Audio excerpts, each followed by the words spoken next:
Sedikitnya 10 roket menghantam pangkalan militer Ain al-Ashad di Irak Barat yang menampung pasukan koalisi pimpinan Amerika Serikat pada Rabu 3 Maret 2021.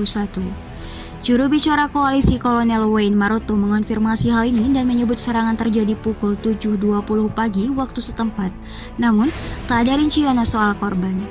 Pasukan keamanan Irak juga mengatakan 10 roket tipe Grad menghantam pangkalan tersebut. Sumber AFP menyebut roket itu buatan Iran model Arash artileri 122 mm yang sering dipakai untuk menyerang barat di Irak. Belum ada yang mengaku bertanggung jawab atas serangan ini. Roket menyerang persis 2 hari sebelum Paus Franciscus datang ke negara itu. Serangan ini terjadi beberapa hari setelah Amerika Serikat melancarkan serangan balasan ke milisi pro-Iran di wilayah Suriah Timur 25 Februari lalu. Perintah yang diberikan langsung oleh Presiden Amerika Serikat Joe Biden. Rudal menyerang basis kelompok Hizbullah dan Syahid al-Syuhada. Penyerangan ini juga terjadi pasca roket membombardir pangkalan militer yang dipimpin Amerika Serikat di Irak 15 Februari lalu. Juru bicara Departemen Luar Negeri Amerika Ned Price mengatakan Amerika Serikat marah akibat serangan baru-baru ini di Irak. Ia menegaskan Amerika Serikat akan meminta pertanggungjawaban Iran. Apa yang tidak akan kami lakukan adalah mengecam dan mengambil resiko eskalasi yang terjadi di tangan Iran dan berkontribusi pada upaya mereka untuk lebih mengguncang Irak, kata Price kepada wartawan.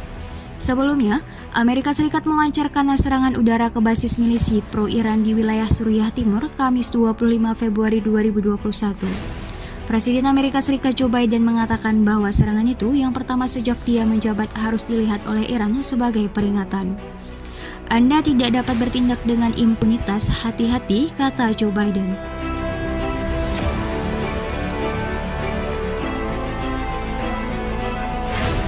Sekretaris Pers Gedung Putih Jen Psaki mengatakan Biden mengirimkan pesan yang jelas atau tidak ambigu.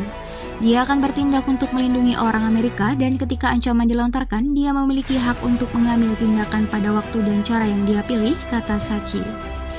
Dia akan bertindak untuk melindungi orang Amerika dan ketika ancaman dilontarkan, dia memiliki hak untuk mengambil tindakan pada waktu dan cara yang dia pilih, kata Psaki.